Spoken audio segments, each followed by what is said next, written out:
All right, we chose to introduce a technology from the theoretical framework of the TPACK model. When choosing a new technology to implement in the classroom, it is important to assess the lesson from 3 different lenses. This includes not only the technology itself, but the content being delivered and the pedagogical principles that make the lesson educationally sound. Many of our veteran teachers, for example, have the pedagogical and content knowledge, but lack the technology, and therefore fall short of meeting some of the needs of the 21st century learner. Other teachers might have the content knowledge and introduce a new technology for the sake of using technology, but the activities are not based on sound educational theory that would maximize the learning experience. As an educator, the sweet spot is when you know your content knowledge well, create lesson plans that incorporate research-based pedagogical principles and theories to teach it, and then use technology to actually be able to implement it. A quick example is in the special education field. For over 25 years, the field has suggested to use summative and formative assessments to individualize instruction through differentiation and sensors for the different subjects. While many of the teachers have the content knowledge and the pedagogical knowledge, creating a classroom where these educational theories were implemented proves difficult because they can be very time-consuming. With emerging technologies, teachers who have the technological knowledge can now bring it all together, creating an optimal learning environment for the students. Click here. Okay, let's look at some of the technologies I use to bring it all together in my classroom. First, I use sensors on a regular basis in my language arts class. Time is the staple of my sensors. While the Common Core standards mandated increased amount of nonfiction being taught in the classrooms, many districts didn't have the resources readily available to teach it. There are a number of articles that you can assign to the students. Every week there is one that has a quiz. They also have short videos, paired text, and you can have your ELL students read it in Spanish, or they can listen to the articles as well. You can also differentiate by lowering the reading level for those students who need it, like your 504 students and your special ed. The teacher gets the graded quizzes along with data that can now be used to drive instruction. Here you can see several students in my class, and then you can assess which Common Core standards need to be taught or retaught. If we look at it through the framework, okay, you have to have your technology, you have to know how to navigate both the time edge and the computer. You're teaching nonfiction, 21st century skills. When you first put kids on this program, their test scores are suppressed because they don't have the ability, the technological ability, to work with 2 tabs open. You need one for the article and you need one for the quiz, and they have to navigate between the 2 of them. So their scores, their comprehension scores, will be lower until they become proficient with the technological component as well. And then the pedagogical knowledge that drives this is using differentiation, data-driven, formative and summative assessment, and using multiple mediums. Okay.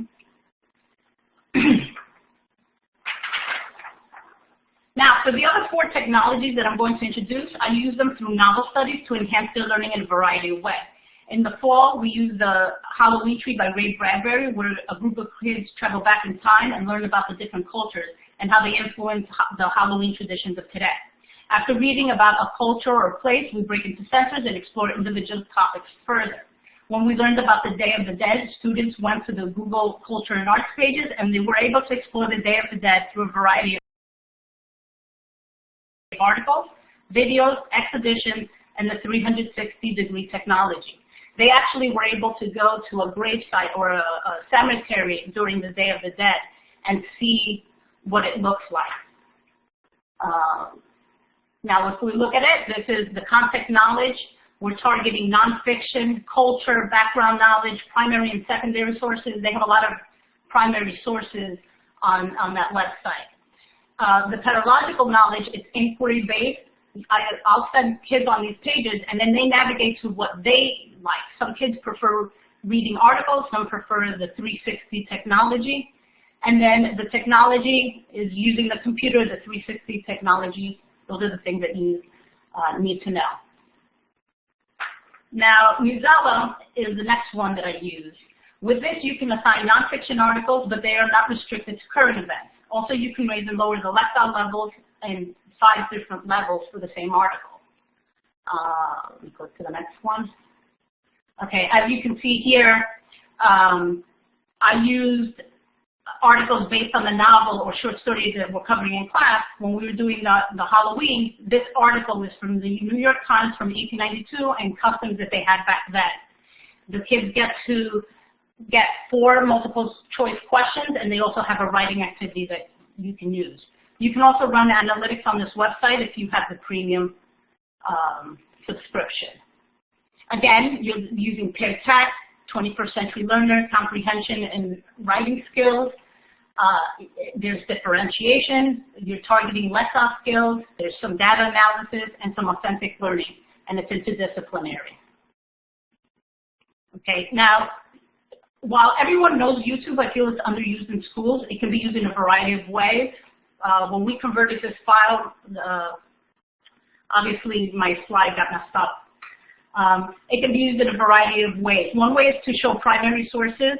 When I saw the historical novels based on the civil rights era, I used videos to bring them back to that place. They saw videos of Black Panthers. They also saw like an interview with Muhammad Ali about changing his name and what that meant to him. So it brings the concepts and the images alive for them. Sometimes you can show another perspective, teaching them in multiple delivery of content area, like have another teacher show it or videos on the concepts. And the TED Ed are amazing. Now you can also use them, have students create videos. Kids today are obsessed with DIY videos and product reviews. You can capitalize on this enthusiasm and have them write a how-to paper or review under the guise of becoming a YouTuber. And then again, you have to be able to navigate the computer and recording devices, the content knowledge, you're targeting a lot of different things. 21st century skills again. You have presenting, you have listening, primary and secondary sources, nonfiction. And then the pedagogical knowledge, you're doing differentiation, blended learning, are just a few examples. And then the last one here is Wonderopolis. This website has wonders of the day. You can also write into them and say something that you're wondering, and sometimes you can vote on it, and then they'll create based on what students write in that they want. They have all different types of categories. If you look, here's another one that I used during the Halloween. They learned about mummification. They have Wonder World. They have video, and then I would give them a handout where they have to extract the main idea and supporting details, vocabulary words, draw a picture and a caption for it. This is also kind of like cyclical because you're always expecting them to identify evidence, but also when you're writing, they have to be able to do this for themselves. So this is another way of teaching that. And again, you have the background knowledge, 21st century skills, comprehension, the differentiation. And when you put all of these things together, you create an environment that you're really touching upon a lot of the trends in education. And now let me send it over to Stephen, who's next. Thank you. So the first implementation here I have of technology is computer coding, specifically the hour of code. It's something that I use in my technology class. The hour of code runs every December, and it offers a free opportunity for teachers to show their students computer coding from a very basic level up to some more advanced levels. And what I like about it is that some of these activities are quite fun, such as being able to create and modify your own Angry Birds game. There's Minecraft on there, which kids seem to like, and then Frozen are probably some of the top 3 games on there. The programming activities on there use a block-based programming language, which is Scratch-based. There are more advanced options on there that use text-based coding, such as Python or JavaScript. The drag and drop programming that you can do with this seems to increase the access that people have to coding, where it's not something that you have to spend a long time studying or practicing before you're able to jump right into it. So with this hour of code, you're able to get started right away, and in 1 hour, you're able to complete at least one, if not a handful of smaller activities. Let me go on here. There we go. So for our content knowledge, it's computer science. Pedagogical knowledge, we have either independent learning or collaborative groups, depending on how you want to approach it. Students could work in pairs or groups. Students will work with computers or tablets. In addition to the hour of code, there's the code.org website, which has its own curriculum that can be used. And I use this as well. It offers free courses that could be used for entire quarters or semesters of classes for students in grades K through 8. Could probably even be used at the high school level, and they're self-paced with the students. The teachers can monitor the progress, and it seems like a very good way to get students introduced to coding, and the best part is it's all free. All right. Augmented reality with the Quiver app.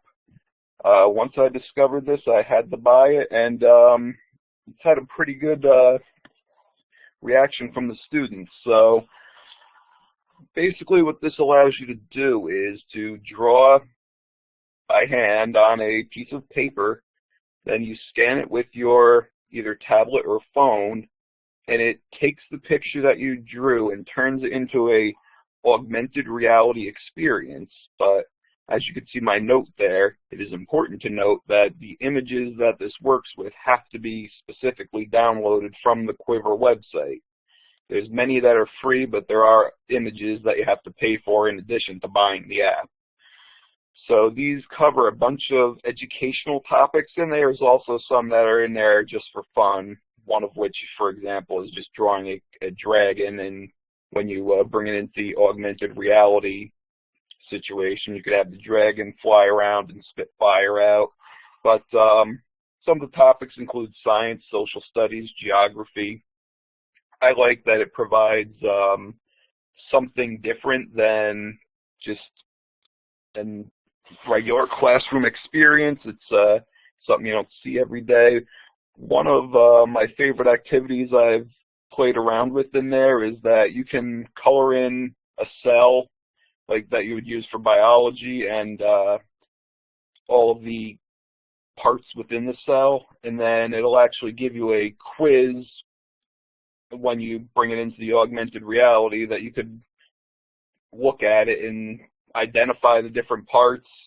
So pretty cool. And now I had an embedded video here, which I'll try to show at the end, since it doesn't seem to work by clicking on it here. So this fits into many different subjects for content knowledge: art, science, social studies, geography.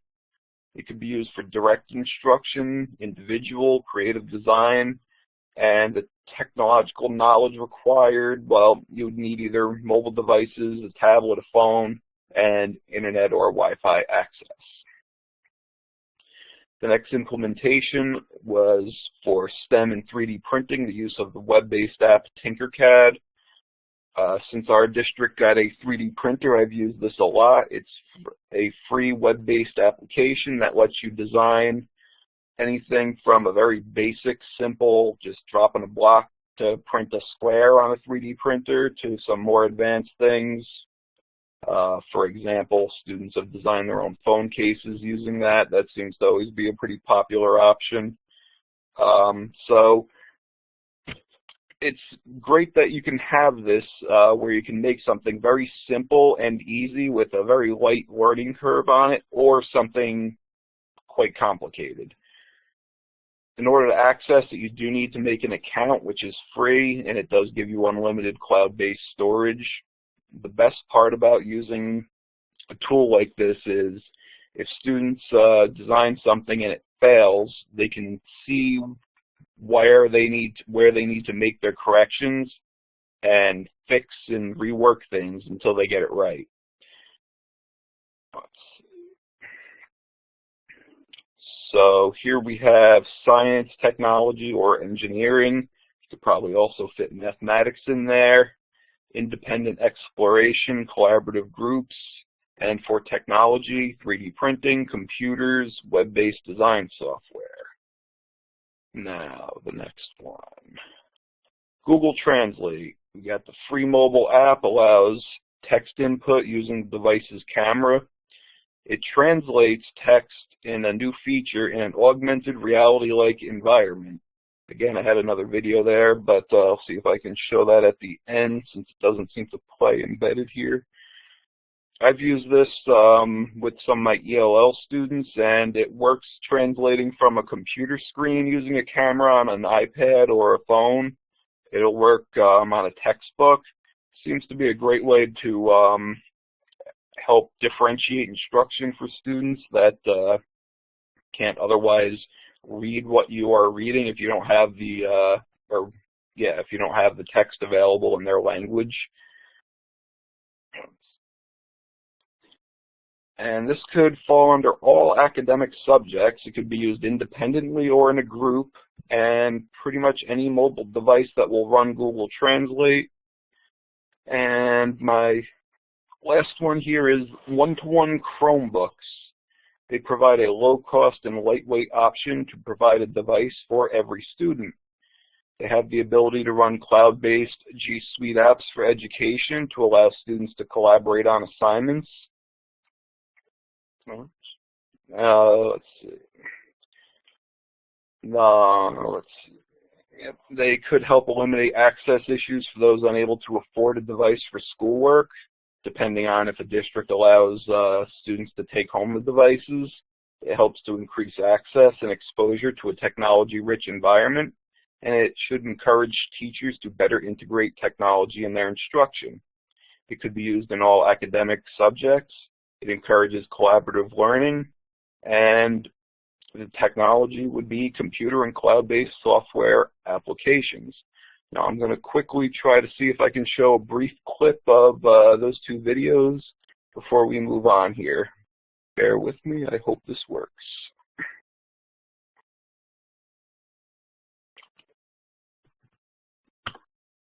Please let me know if you can see this.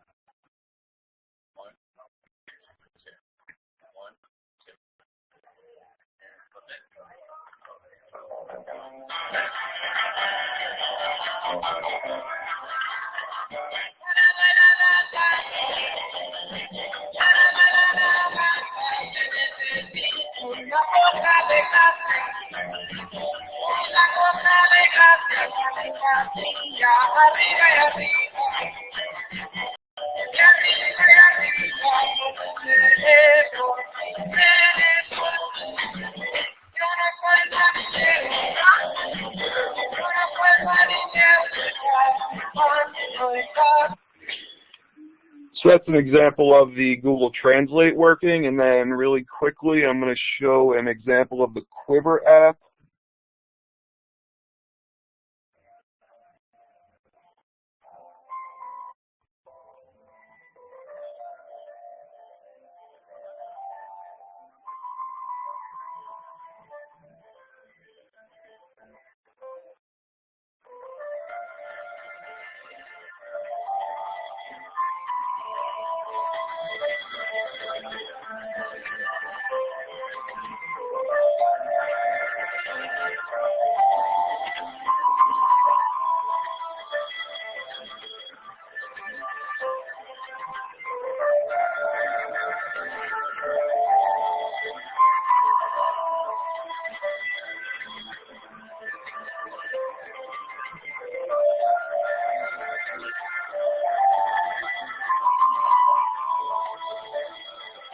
Okay, and that was the Quiver app. And now I will turn it over to Rachel.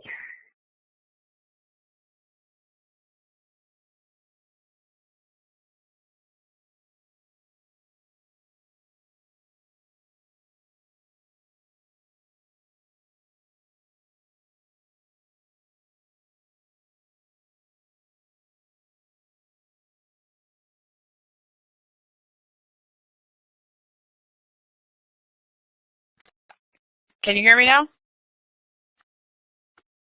Hello? Yes. Okay. Did you hear me from the beginning or no? Okay. No, I think you're good now. My apologies. Interactive whiteboards have been around for some time and in various forms, from educators purchasing materials for creating portable whiteboards from plexiglass or MDF coated with acrylic to the technology equivalent Promethean boards found in schools today.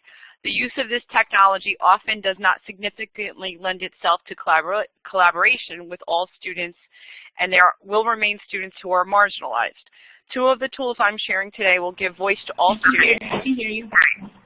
Padlet and Stoodle.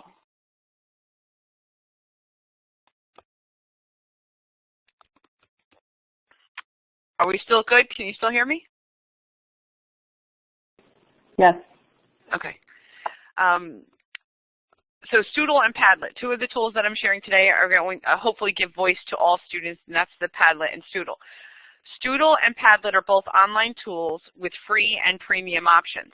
The free options have quite rich experiences for students and allow the students to share their session in a variety of ways, whether it be via Twitter, as an image, or Facebook. They can share it with their teacher. They can push it out if they're using Google Classroom to their teacher, or they can push it out to their classmates or teammates in a classroom setting. They can be used by any subject to or any instance where you're going to have collaboration tools needed. Any internet connected device. It's relatively simple to implement. They are cross-curricular. You can implement your 21st century skills, career readiness practices through collaboration and things like brainstorming. You could do a research lesson with evidence to support the assertions, because you could put videos in both Padlet and Stoodle. You can add in a PDF document. You can add in links to a Google document. You can save these and share them at a later date. As far as pedagogical knowledge, it fits varying pedagogies depending on what that teacher is trying to accomplish when using either Padlet or Stoodle.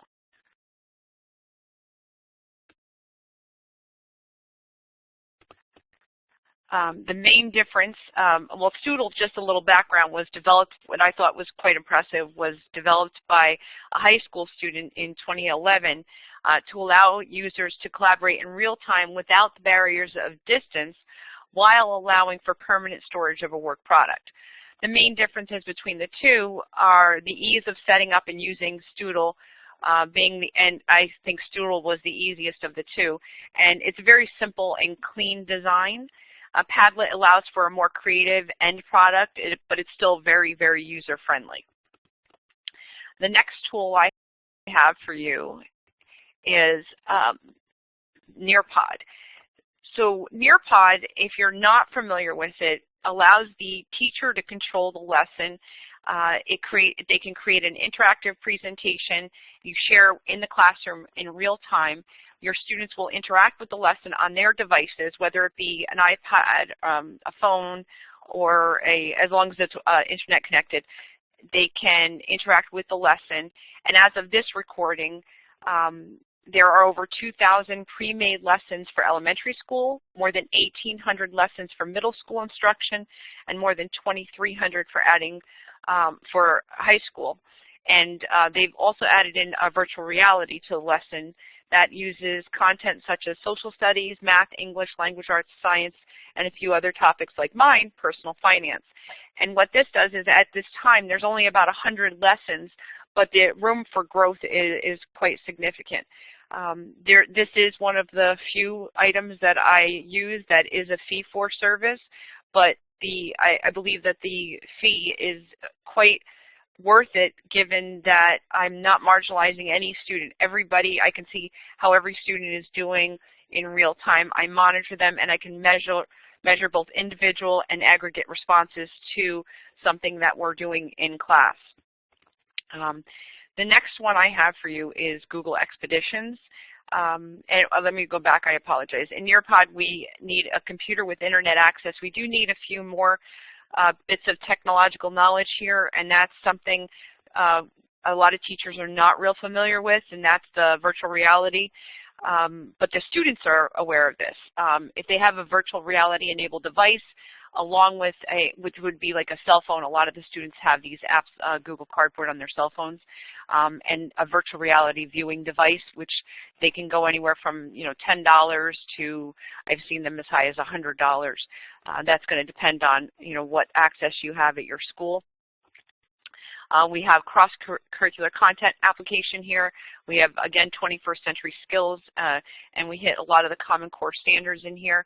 We have differentiation. We have data-driven information, and we have, I see that. We have differentiated information, data-driven, and formative and summative assessments. In the next slide, we're going to take a look at Google Expeditions. In Google Expeditions, we can take our students on field trips, especially when budgeting and weather delays like we're having here in New Jersey today are preventing us from traveling within the state. We can actually now travel around the world and, in fact, into outer space and underwater via Google Expeditions. I believe there are over 280 different Google Expeditions that we can take our students on. The app for the expeditions, for the guide, and for the students is free. What you do need, though, in this one is some technological knowledge. It's not insane. There are a lot of tools out there that are available. You need to have a peer-to-peer router. You have to have a VR viewer device, a Wi-Fi enabled device, and just download the Google Expeditions app. The 21st century skills are in here. You have your Common Core standards, your pedagogical knowledge. This is what I would consider direct instruction, because the students are being led by the guide, who is the teacher in the classroom, and the students become the explorers. My last one for today is probably hands down my absolute favorite. So this is Edpuzzle. And with Edpuzzle, you can make any video your lesson. And there are 4 things you can do with that lesson. The first thing you can do is take a lesson from pretty much anywhere. Vimeo, you can use a lesson that you've created using, say, a Snagit, and you can embed questions. You can also use a YouTube video as well. And you can embed those questions at certain points within the video. You can prevent students from fast forwarding or rewinding, not rewinding, you can prevent them from fast forwarding so that they can kind of skip through to the end and just try to answer all the questions without actually reading or watching the video.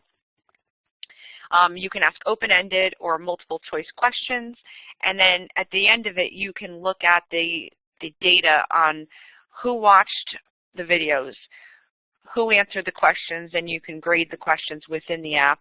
You can give individual and group feedback on the responses to the questions. You can see where the students were struggling, and this is probably the reason I like it the most, is because if I'm teaching a concept or reviewing a concept that I'm told they learned in a previous grade, such as compound interest, I can see that at certain points of the video they've rewatched 5 and 6 and sometimes 7 times to be able to get it right. So I know that that's something I really need to focus on in class. So there's my data-driven instruction.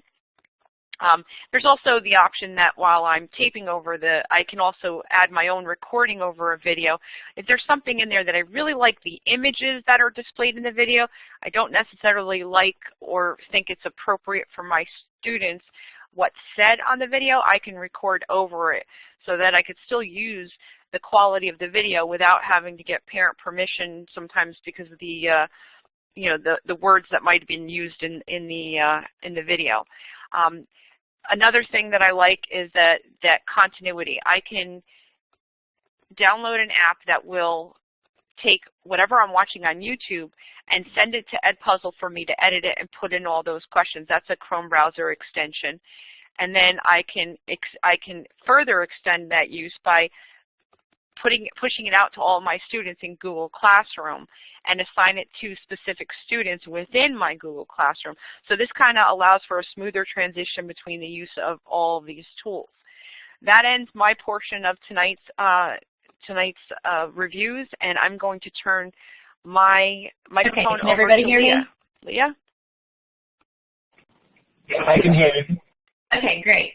So, whoops, let me get over here. Okay, so tonight I'm going to be talking to you about two tools that I use on a regular basis in my classroom to help with reading comprehension.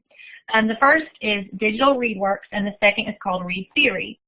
They are similar to the Time Edge and Newsela that Anna discussed, but each one of these programs has different strengths and weaknesses.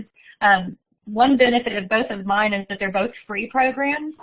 The data for Read Theory is a little more robust, but it doesn't offer a teacher the way to select what the student reads. A computer algorithm actually controls the passages that a reader will encounter.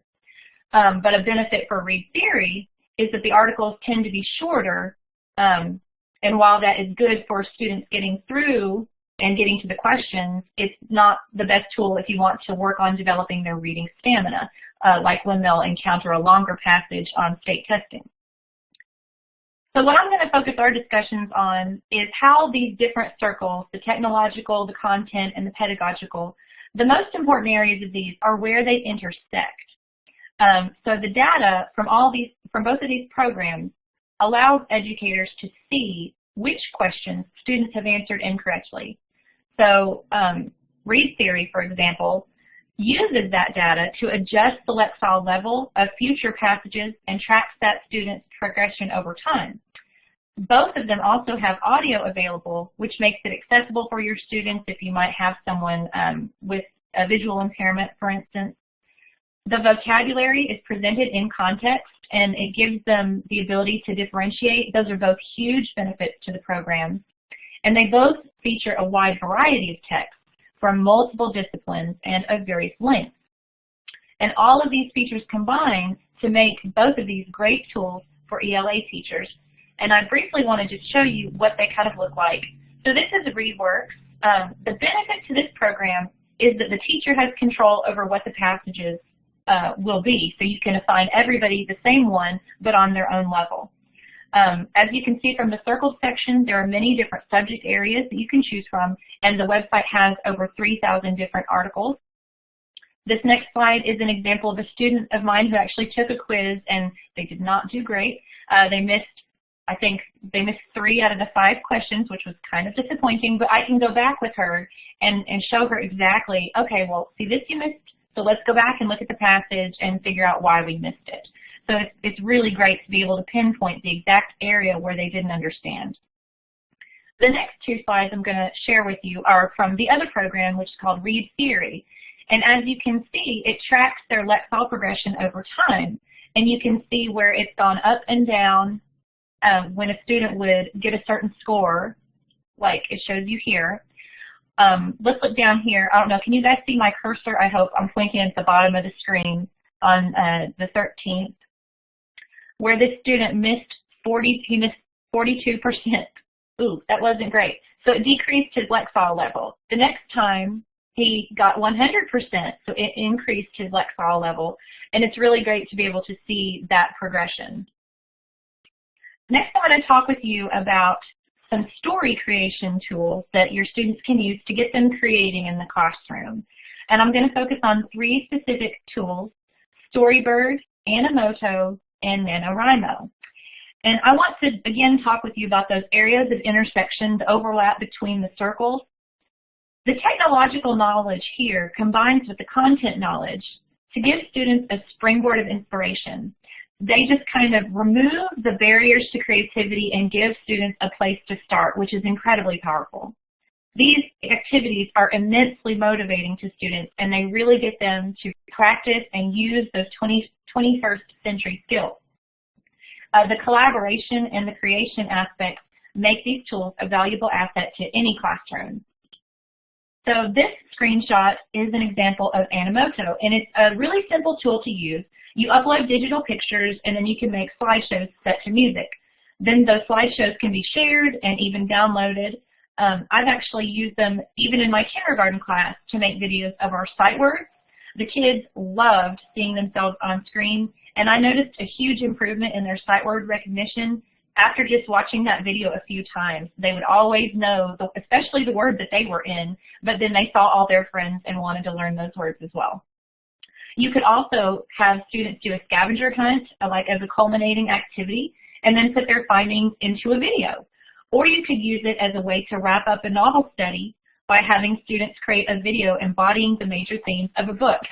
So really, there are just tons of possibilities here. And I don't know if you guys, I don't know if the link will work. The lesson ideas at the top of this slide is actually a link. I don't know if it'll let you click on it or not, but if it won't, I can share the link with you later. It actually shows you on readwritethink.org, they have a whole page full of lesson plans using this tool of Animoto. So the next screenshot, this is from Storybird. Storybird is a way of giving kids writing by giving them art to write about. By rearranging the pictures, they tease out a storyline, and there are several options. You can choose from a long-form picture book, a short-form picture book, or poetry. And there are tons of different art styles. This is an example of what you would get from the poetry option. It gives you all of the different vocabulary words, and you play around with it until you have something that you like. It's basically kind of like that magnetic poetry, if you've ever played with that. And since I like poetry and I like magnetic poetry, of course, this really called out to me. And it's really great for getting kids who didn't ever think they could write poetry. Yes, you can, and here's the proof. So the last thing I'm going to talk about tonight is my favorite thing I have done all year long, and it's called NaNoWriMo. NaNoWriMo stands for National Novel Writing Month, and it is a huge thing that happens every November. And it isn't just for kids. Grown-ups do this also, and I mean hundreds of thousands of people participate. It is awesome. It is an incredible community to belong to. So the goal for National Novel Writing Month, or NaNoWriMo as we call it, is to write 50,000 words, yes, 50,000 words in 30 days. But for the Young Writers Program, which my kids participated in, we set an age-appropriate goal. For my 6th graders, their goal was 1,200 words. The dashboard, which is what you're seeing here on the screen, is a great resource that has everything a young writer could possibly need. And when they reach their word goal, you see they get a little digital trophy and a special You Did It video that's only visible to people who complete the project. And of the 15 kids participating with me this year, only 1 did not reach the goal. And I think that's pretty incredible that 14 kids gave up their afternoons to come and sit in a room and write a novel. And as you can see from our word count, we surpassed our goal by far. The forums are really one of the hidden gems of this program. Kids can get on there and they can talk to other young writers, you know, people who are their age, who are also participating, about problems that they're having. They can get encouragement, they can share what kind of block they're having, they can say, hey, I've got this character, I don't know what to do with him, what would you do? And you know, really pick each other's brains and see what other people are doing. It is a super cool experience. I could talk about this all night long, but I'm going to let Rachel wrap it up for us.